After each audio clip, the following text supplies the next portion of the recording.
Do you have an opinion as to the timing of that first search for Hoslam to die in cold? Yes, I do. What is that opinion?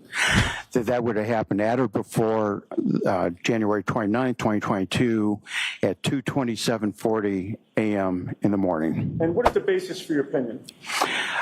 Again, by how this particular phone operates with that exact operating system and comparing it to other data on that phone and the way it presented it out, it's all consistent with that search happening at or before that time. Welcome back to Fair and Square Files, everybody. Lulu Bell here. Today we're continuing our coverage of this complex and unfolding Karen Read case. The prosecution has rested, as a lot of you will know, and of course now it's the defence's turn to call its witnesses and present their side of the story. The big question is, has the prosecution done enough to prove their case? Defense attorney Alan Jackson argued that they haven't, even requesting a directed verdict of not guilty at the beginning of the day's proceedings. A motion made when there's insufficient evidence for a reasonable jury to find the defendant guilty. Jackson argued that the prosecution had failed to prove its case beyond reasonable doubt. Now, the prosecution, of course, were very quick to respond, saying that they totally disagree with the defense's assertions, and they stated that there was physical evidence along with testimony from public safety officials about Read's own statements, where she said she hit O'Keefe with her vehicle and asked that the motion be denied. The judge didn't take too long to think about this one, as she obviously knew it was coming, and she stated she was satisfied that the prosecution had met its burden and immediately denied the defence's motion. I think the general consensus is that the defense have been pretty efficient and effective at what they've been doing, so it was certainly worth asking the question.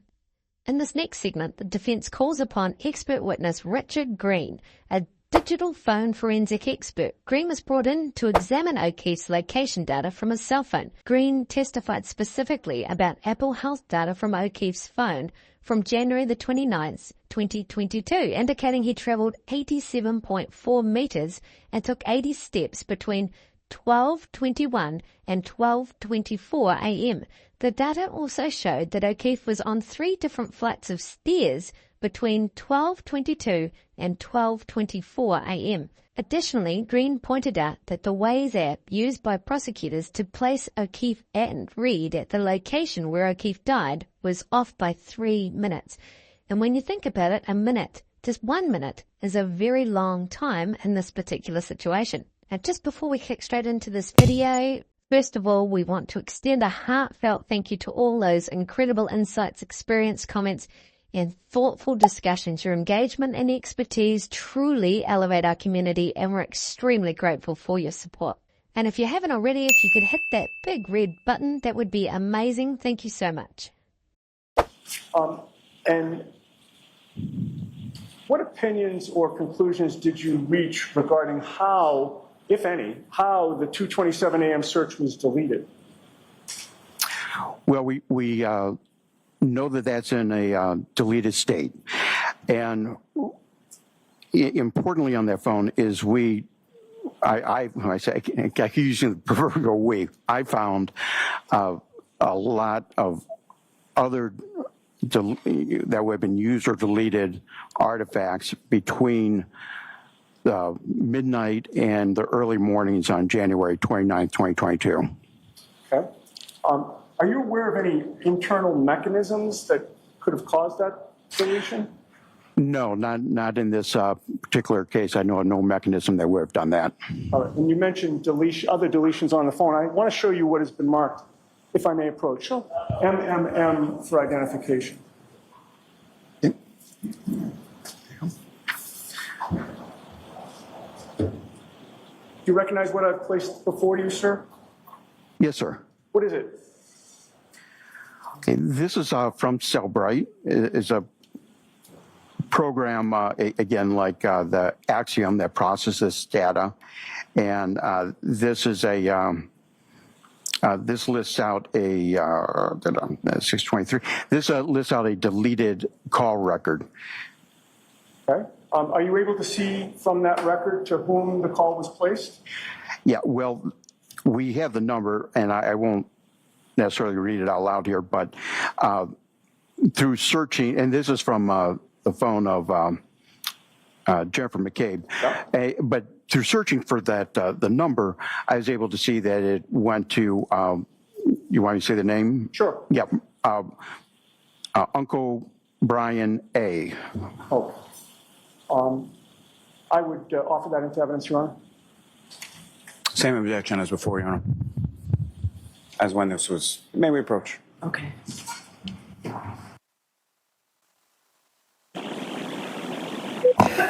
So, folks, we're trying to streamline the exhibit numbers. It looks like this may already be in evidence. It's one of 4 different numbers, so I sort of wanted to keep it with that. We are so far removed from where it was that this will just come in as the next exhibit. So you will technically have it in evidence twice. Okay. 655. Thank you. May I approach again, Your Honor? Yes.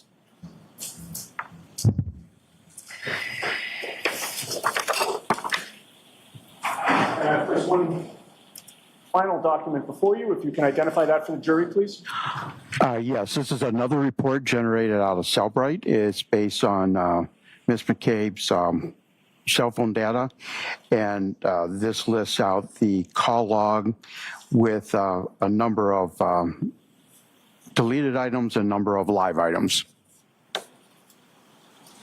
I would offer that, Your Honor. If I get to see. Sure.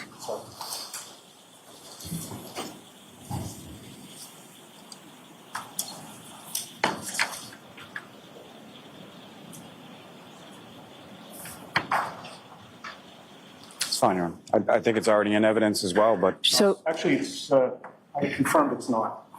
It's not yet in evidence. We looked at the exhibits that were specified, so there, 656. Thank you. If you could hand that to the witness, and if I could have first page of that exhibit displayed. This is,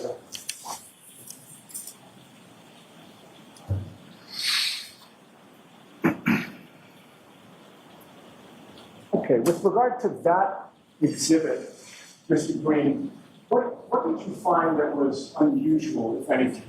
objection.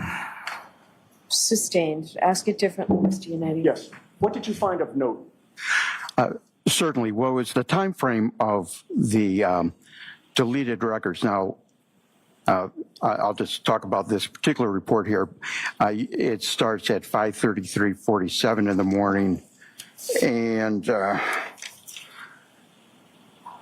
on the second page, we see it ends at 8:50 and 15 seconds, again, a.m.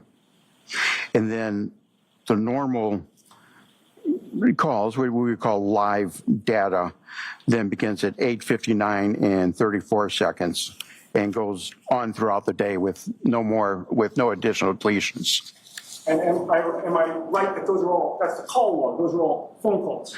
Correct, yeah, this is the call log. And what was the difference between the calls that were at 8:59 and after on January 29th of 2022 and the calls that were before 8:50 a.m. on January 29th of 2022? Yeah, well, it's the state they were found in, deleted versus live data. I'm sorry? Deleted data at the earlier time and live data after the 8:59:34. What percentage of phone calls were found deleted on Jennifer McCabe's phone prior to 8:50 a.m. on January 29th? So all right, I have to see you. Take this down for a minute, please. I have to see counsel.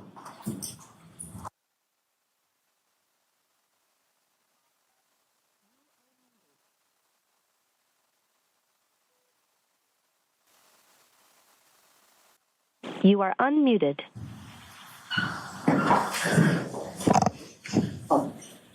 So, Mr. Green, I'm not sure if that question was clear or if you understood it. If it's not, please let me know. But I had asked you from the first recorded call there that was listed as deleted until 8:50 a.m. or so, what percentage of calls were deleted on Jen McCabe's phone within that time period? Yeah, so we found no live data, so 100% of them would have been deleted. Now, are you aware of the term spontaneous deletion? No, sir. I know what the individual words mean, but in relation to digital forensics, I'm not familiar with that term. And do you have an opinion as to how those calls would have been deleted from that phone? Those would have been user deleted. I may have a moment. Sure.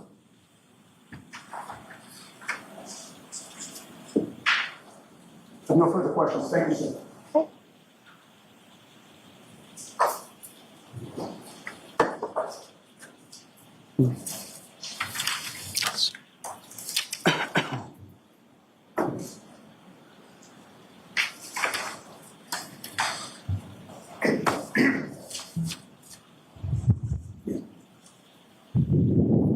Good afternoon, sir. Good afternoon, sir. Do you know who Miss Jessica Hyde is? I do. Are you aware that she wrote a report in relation to this case, Yes. specifically in regard to the Google searches for Ms. McCabe's phone that you were just talking about? Yes, sir. It was very specific about that search. And have you had a chance to review that report? I have. You also know who Ian Whiffen is? Certainly, yes. And are you aware that he wrote several reports or submitted several items in relation to, again, the exact topic that you're testifying about in relation to the Google searches on Ms. McCabe's phone? Yes, sir. I understand that. And have you had a chance to review those materials as well? Yes, sir. You understand that they both disagree with what your opinion is in relation to those searches? I absolutely understand that, sir. Now, just as far as your qualifications and certifications go, I'm just having a difficult time. From the certifications that you have, at what point were you, or what, if any, certifications do you have with reference to Cellbrite as a tool, as far as your use and interpretation of data from Cellbrite? Certainly. So my certifications are much more broad. They have to do with a lot of the fundamentals and how we conduct the investigations and what tools we should know and when we need to know we need to do more work and such like that. Cellbrite, I do not have any specific Cellbrite certifications. They offer many of them. However, I have participated in, God, I can't even count, hundreds of their training events that they offer, both Cellbrite, Axiom, Belkasoff. They all provide the community with fantastic support as far as that. And although certainly a class can be very good, but you really need to stay up to speed, you've got to participate in the most recent understanding being put out there. Even in the changes of their tools will change from one version to another. And so, to the point, as far as you have no certifications in regard to Cellbrite as a tool and how to use it, those kind of things? That's correct, sir. And in this specific instance, at any point, did you reach out to Cellbrite to go over sort of your findings or your opinions in relation to this search? I did. And who, if anyone, did you speak with from Cellbrite? Yeah, as close as I can remember, I know it was Leo, and I believe it was Santos. And do you know what part of Cellbrite they work in or what they do? Well, he was in the technical support and contacted him. He had informed me that they had elevated this up to some higher level technical support when they came back. His comments to me, if you want to hear them, was that this. Okay. Capture his comments, but at some point, I understand. you talked to technical support, is that correct? Absolutely. And they indicated that they would refer you to actually Mr. Whiffen's team? No, sir, they did not. So you weren't told that you were referred to Mr. Whiffen's team and you weren't contacted by anyone from Mr. Whiffen's team? No, and I forget the exact date. A couple weeks ago, maybe a month ago, out of the blue, I got an email from Ms. Whiffen saying, and I can't, I don't want to misquote them, but certainly I got an email from I'm not asking him. you about any specific conversation Okay. you had. What I'm asking, and I'm asking about a time period more back in 2022. I'm sorry, I couldn't quite hear you. Back in 2022, did you reach out to Cellbrite in relation to this search and your opinions related to it? Yes, sir. And at that point, was that the point that you spoke to someone from technical support? Yes, sir. And at that point, did someone from technical support actually refer you or tell you that they were referring you to Mr. Whiffin's team? No, sir, I had absolutely no idea about that. So no one from no one from Mr. Whiffin's team reached out to you, and then you just never called them back? That didn't happen? Not that I'm aware. Now, you were asked to look at a couple different phones, and I'm assuming by counsel for the defendant, correct? Can you say that once again? I'm sorry. You were asked to look at 3 different phones is what your testimony was, and I'm assuming Correct. that was by some counsel for the defendant, correct? No one else asked you to look at these phones, Oh, correct? correct. Yes, it was from the defense asking to. Yes. And so the phones that you were asked to look at were Mr. O'Keefe's phone, the defendant's phone, and Ms. McKay's phone, correct? Correct. Now, as far as Kerry Roberts' phone, were you ever asked to look at that? No. And with respect to the defendant's phone, was there any GPS location information or data that you observed in her phone? So we had an indication that location had been using. There was something called Apple Map tiles, and those probably when you use the Apple Map app, that it in order for it to work, it will create these little tiles or little pieces of pictures, and they get stitched together to give you the view that you see on your phone. Now, for that had to be working, we know location data had to be working. This particular location data, the location data cache, is known to only be present on the phone for a couple weeks. Now, what I don't know, and Mr. Lally, if I'm going too far, just please stop me. What I don't know are what measures were taken to preserve that data, whether it was put in airplane mode, whether the location services were turned off, whether it was put in a Faraday bag. And quite frankly, Mr. Lally, I don't know if they did all that, if the location data would have remained or not. I've never tested that, but all indications, it would have had location data on the day that it was seized, because we received the Apple Map tile. But when I got the full extraction, there was no location data there. Now, I did observe. So there was no Okay. GPS location data on the defendant's phone, correct? From what you observed. And again, if I'm, I did find deleted location data from April of 2022. Okay. Now, with respect to the defendant's phone, did you also find deleted web history data from the afternoon of January 29th, 2022? No, I'm sorry, I didn't observe that. Didn't observe it, or didn't look for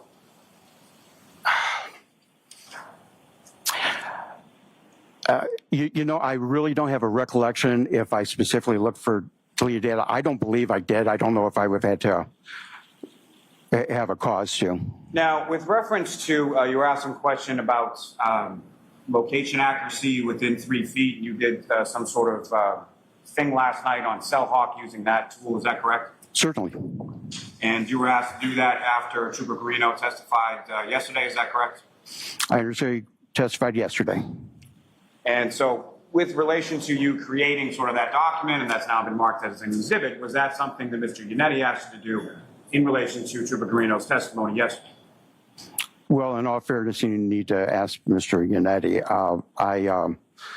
I could make an assumption here. I mean, if I'm not sure. I don't know quite. Doing anything. I'm not trying not to answer you, you know, but I was asked by Mr. Yannetti to perform that search. So, Mr. Lally, please be cautious of that. Yes, sir. So, Mr. Green, with respect to that 3 feet of accuracy, are you aware that what Trooper Guarino was testifying to in regard to that had absolutely nothing to do with phone applications or anything to do with data from a phone or a CellHawk or a tool or anything like that? Now, I don't know the full extent of what Mr. Guarino would have been testifying to. And so you're not aware that his testimony was actually in regard to reviewing cruiser camera video from the Canton Police Department and photographs of where Mr. O'Keefe's body was, and then mapping that using GPS latitude and longitude. Objection. Based on that within a 3 feet accuracy. The objection's sustained. Ask it differently. Are you aware of any of what Trooper Guarino testified to yesterday? What you're mentioning, I may vaguely be remembering, and again, I'm not trying to not answer your question exactly. My conversation with Mr. Yannetti is is 3 foot. And when it comes to GPS data, can you tell 3 feet from GPS data? And no, it's not known to be that reliable, and particularly Apple location services. How that applies to the trooper's testimony, I can't say with specificity.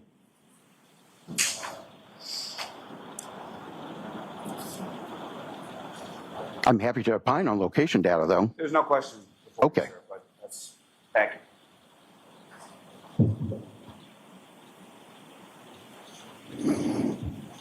May I have a moment, Charlie? Sure.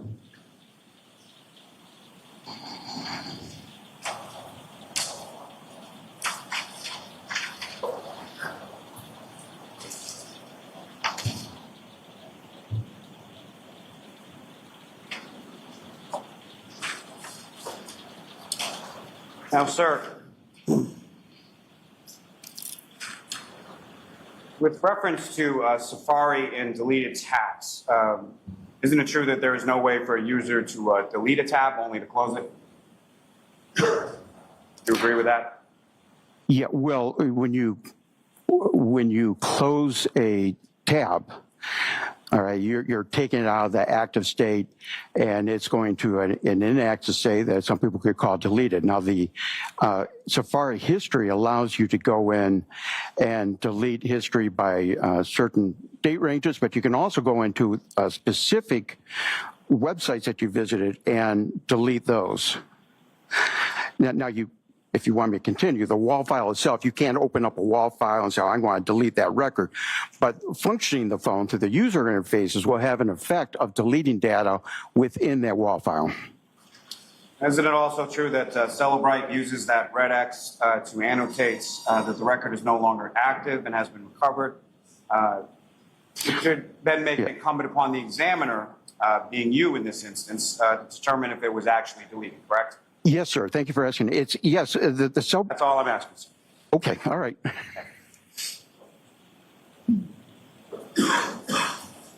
Now, you stated in your affidavit, in your testimony, that you used the Sanderson, SQLite, or SQLite Forensic Explorer to examine the Safari tabs DB associated with the WAL file log. Is that correct?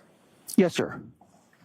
Now, in your analysis using that Sanderson Forensic Explorer, was there an indication that House Long to Die in Cold was found in the WAL file? Yes, sir.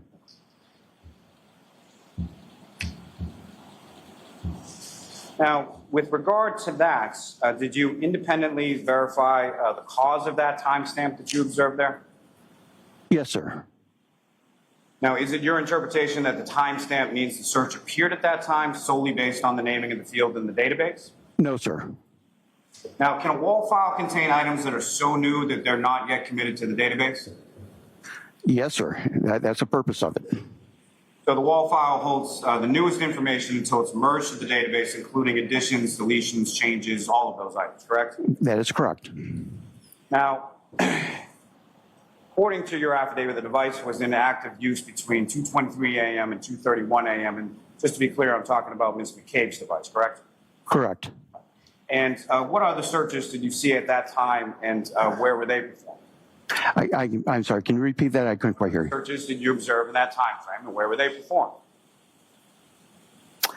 Well, there were a number of websites, including the Rainy Men exhibit that we did. There was Ozone Basketball, I believe. There, Hockermont, Smith. And I can tell you that those, similarly, the last entry with those there is the browser state DB file. It's not at the beginning. It's not at the end. And I have a couple thoughts on why that may be in regards to Ms. Hyde and Ms. Whippen. I'm happy to share those with you. I'm not asking you anything about that, sir. What Very good. I'm asking is it possible for a change request in the WAL to a SQLite database pertaining to one particular field, leaving the other fields as what they were previously? I want to answer your question as well as I can. So can you repeat that one more time? Is it possible for a change request in the WAL to a SQLite database pertaining to one particular field, leaving the other fields as what they were previously?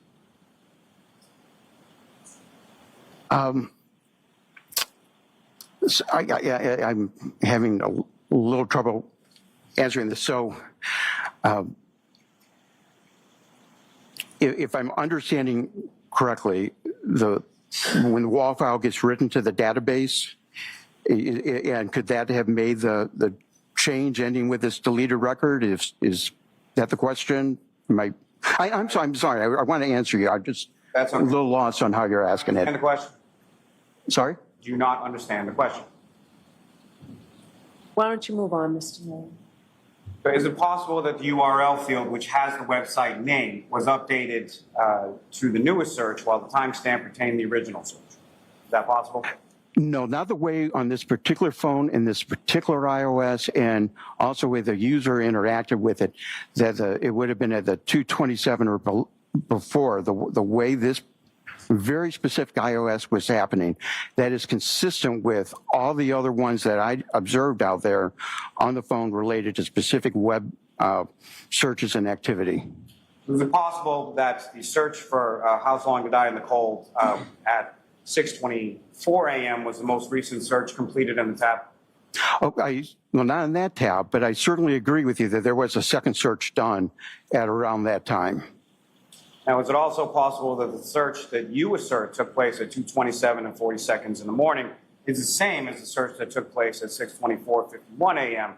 for that same search? Yeah, that's inconsistent with the actual data I'm seeing on this actual phone with this precise iOS version.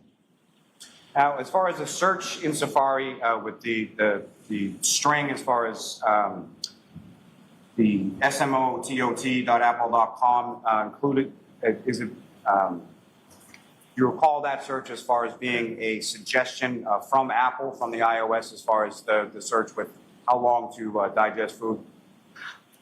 Okay, I didn't hear your whole question, but I heard the last part about how long to digest food, so I can opine on that. So my feeling on that is when the How Long to Die code was put in, that was most likely a Apple suggestion. And I've done some testing. Now, the time period I'm doing my testing, is after the fact that this would have actually occurred. But as I tested that on a live phone and using a Google search, I could see that how long to digest food would come up. I also noticed the specific phrase, how long does it take to die from hypothermia? So as you do this Google search, you try to repeat what's being done. Those are two suggestions that actually came up. And so that was something that was a suggestion and not something that was actually searched, correct? Yeah, no, and I know that's different from my affidavit from about a year and a half ago, in all fairness, but That's entirely different. One person, David, correct? Mr. Lally, I'm sorry. one person at a time. Yes. Okay. So, yeah, in fairness, I want to give you my best knowledge as I understand it saying here today, including after my review of Mr. Whiffen and Ms. Hyde's report. So I want to do everything I can to shine as much light and clarity on this as possible. So as I repeated, since that time and did the search, I would notice that is one of the things that would come up, and it would have a little picture of like a dinner plate or something like that. And there was actually a similar, if not the same picture found in the artifacts of that phone. And so just to conclude, that's not what you said in your affidavit that was actually filed under pains and penalties of perjury with this court, correct? Yes, and on that day, that is what my true and proper belief was. Okay, it's since further testing, I have found that I now believe that was probably an automatic one, and if I've caused you any distress, I apologize. Doesn't cause me any distress. Okay. What I'm asking, sir, is that that's what you filed because that's what you thought at the time, correct? Yes, sir. And subsequently, you've done further testing, and that's shown that you were wrong, correct? That is correct. Now, according to your affidavit, there was a search for how long to digest food at 6:23:49 a.m. that precedes the search for how long to die, and the misspelling here would be the key CLKD at 6:23:51 a.m. Is that correct? Yes, sir. Now, is it possible that the how long to digest food was a predictive suggestion from Apple rather than a search entered by the user? Is that also correct? Yeah, I don't know. I don't know the answer to that. I believe that it was, if it had picked up a earlier search from 227 of how's long to die in the cold, and then you went to retype it in, it may have then tried to give you something similar at the 623 and 624 timelines. So hopefully that answers your question. So steps, going to Mr. O'Keefe's health data, steps doesn't necessarily mean that someone is physically taking steps, correct?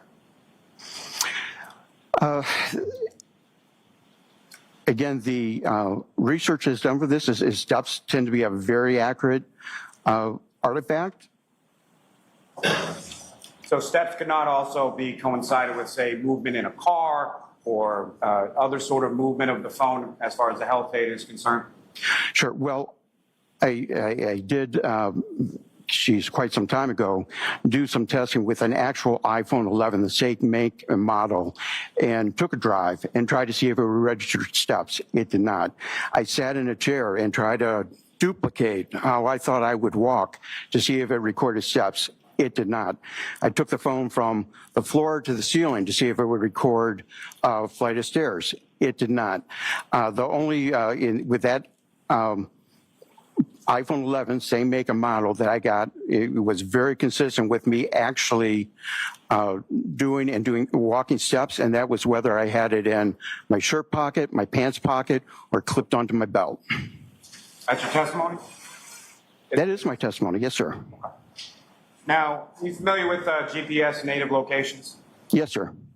And GPS native locations takes its data as far as defining latitude and longitude from a number of different sources, correct? Well, true GPS, okay, is going to take it from the GPS network.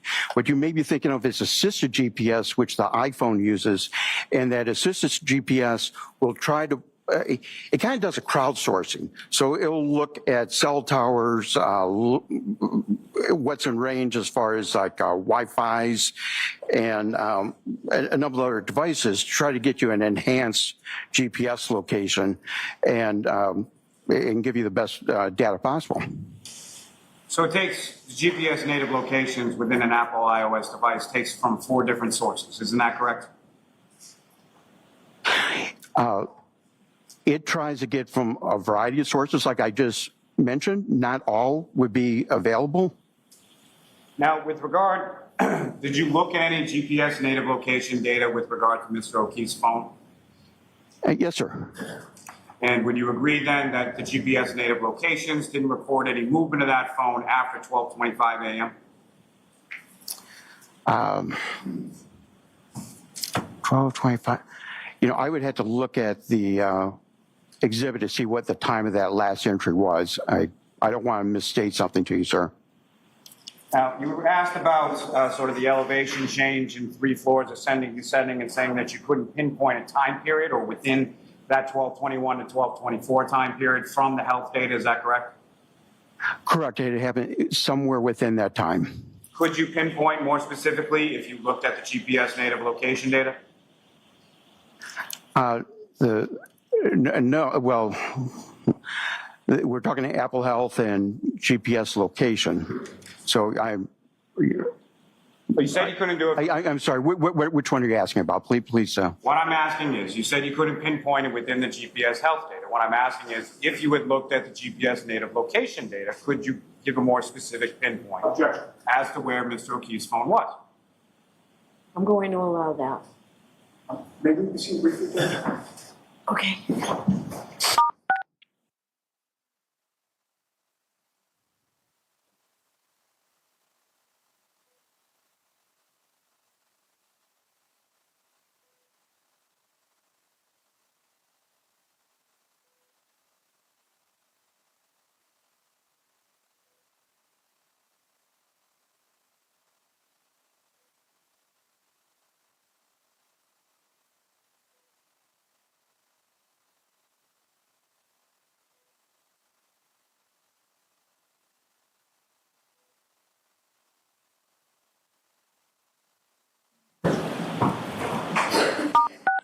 You are unmuted.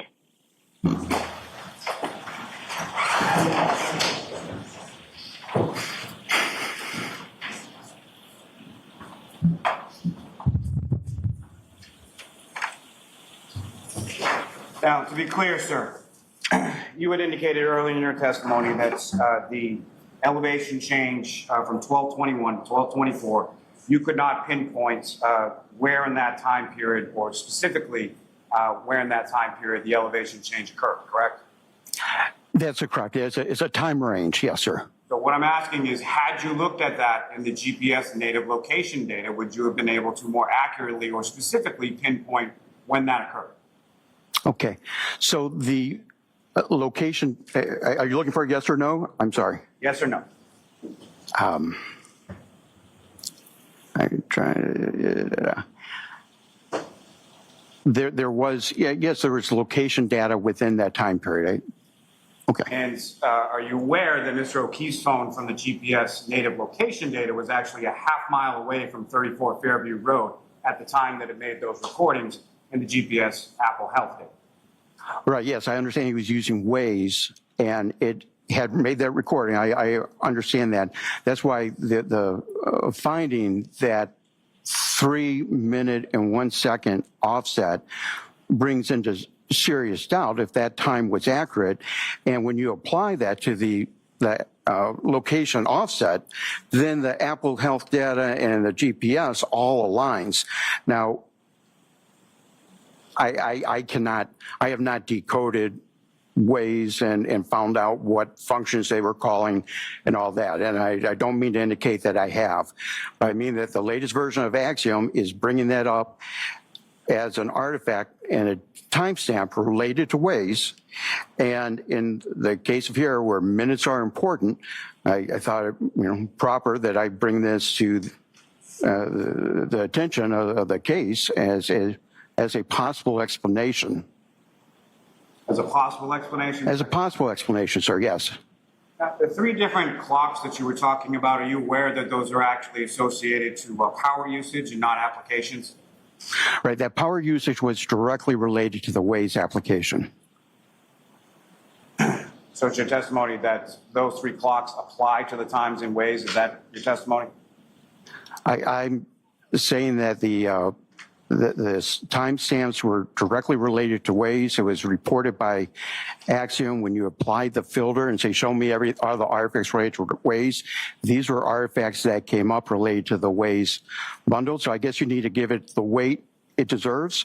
Like I said, I've not decoded Waze. That's not something that has been done, but I think we need to consider the 3 minute offset as it applies to giving significance to the Apple Health data and the Waze GPS. Now, turning to Ms. McCabe's phone again, as far as the search, what you indicated as last view time, are you aware that that is actually related to a time that it was actually focused on the screen as opposed to your interpretation of it? I'm aware that from that it appears to be the last time and date it was focused, and when it was no longer was focused, that's when the timestamp was written. That's what's consistent with the other data on this particular phone on this very specific iOS. Now, with regard to looking at this search, you mentioned that you used something called an ArtX tool. Is that correct? Yes, sir. And are you aware that's a tool that was actually created by Mr. Ian Whiffen? Absolutely. And with regards to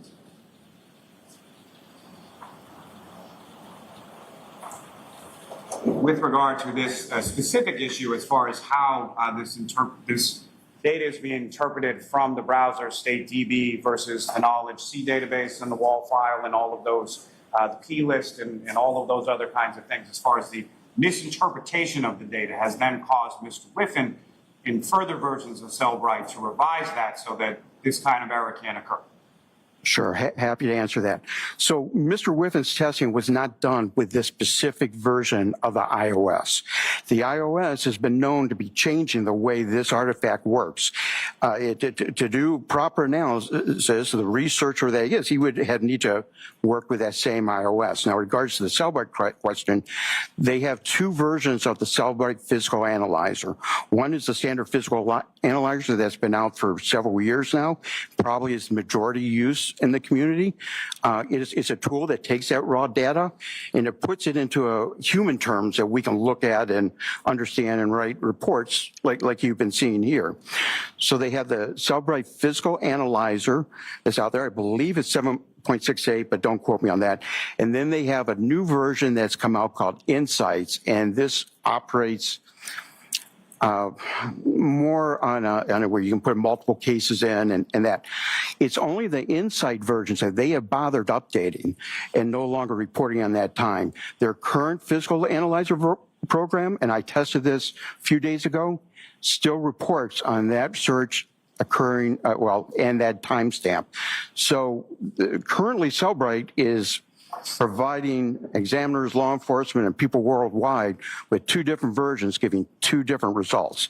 That I can't speak to more than that, other than I've tested that, and I see how those programs are working now. So my question, sir, yes or no, is are you aware that Cellbrite has had to modify their software based on misinterpretation of data, as you've done in this case?